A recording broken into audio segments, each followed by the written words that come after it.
Hello, I'm here to take a look at the Bailey Pegasus GT65 Rimini, which is a flexible 4-berth caravan.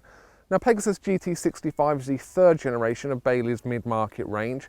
It was launched in February 2013 as part of the Bristol Caravan Manufacturers celebrations of manufacturing tourists for 65 years. It's built using Bailey's Alutech construction method and it's skinned with tough GRP. It takes its styling cues from Bailey's premium range, the Unicorn.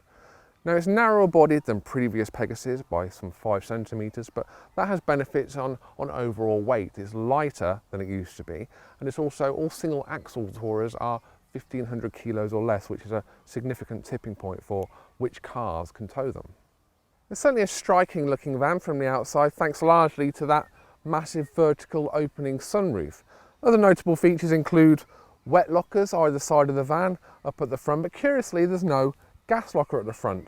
Reason for this is that Bailey has moved the gas locker to the side of the van, just forward of the rear axle. It's done this to help reduce nose weight and to make for a better, more stable tow. Equipment levels are impressive and they include Michelin branded tyres with alloy wheels, security locking nuts and a portable wheel lock. It also has a wind down underfloor spare wheel carrier, which is pretty easy to access. It sits on an Alco galvanised steel chassis and is equipped with Alco's ATC and hitch head stabiliser as standard. The interior of the GT65 is really quite sleek and modern. I really like the neutral upholstery and the walnut veneer finish to the cabinetwork is attractive too, including a veneered panel surround to that opening sunroof. Now, with no gas locker at the front of the van, Bailey is able to recess the sliding drawers beneath a large ledge up front. As you can see, you still get the occasional table that slides out, but what you don't get is anything impinging on your legroom in this lounge area. So it feels like a really large lounge.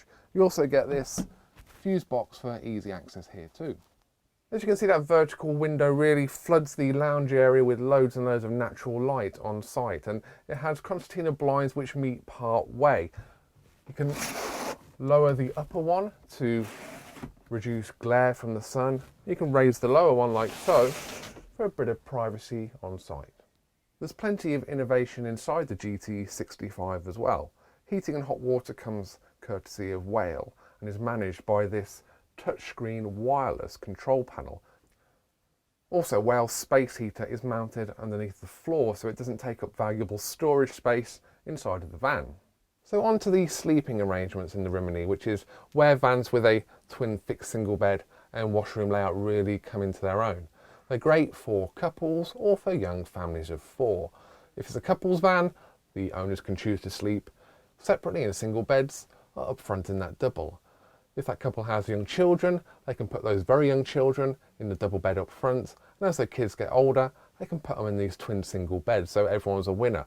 It's in the rear bedroom area where the slightly narrower body is a little bit more noticeable.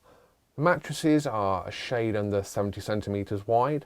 The one on the off side measures 1.83 metres, on the near side it's 1.9 metres, so they're pretty good lengths for the average adult occupants. A separate concertina partition blind gives you a bit of privacy between the front lounge and the rear. There's lots of useful storage space underneath these rear single beds. On the offside, the Whale water heater is housed here, but otherwise there's loads of room. On the near side, you can see by raising the base, this is where the freestanding table is housed. There's also an external locker to access this space from the outside. While we're on the subject of storage, the Rimini has its wardrobe here in the rear washroom, which is fairly unusual.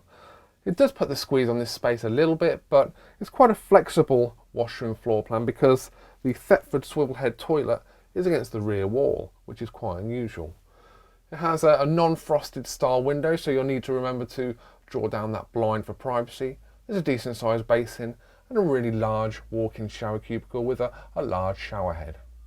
Up front, Bailey has abandoned pull-out slats in favour of a beech and aluminium slide-out frame to make up the double bed.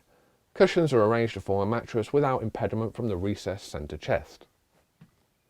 The kitchen has a large preparation space, which is great news for keen cooks, and beneath that work surface you get your Dometic fridge freezer, which has a walnut veneered panel at the front to coordinate with the rest of the van. Let's take a look at the hob. It has 3 gas burners and an electric hot plate, has a separate oven and grill underneath it, and across the galley, which is plenty wide enough for a cook to manoeuvre around, you get a microwave oven sensibly sited at chest height.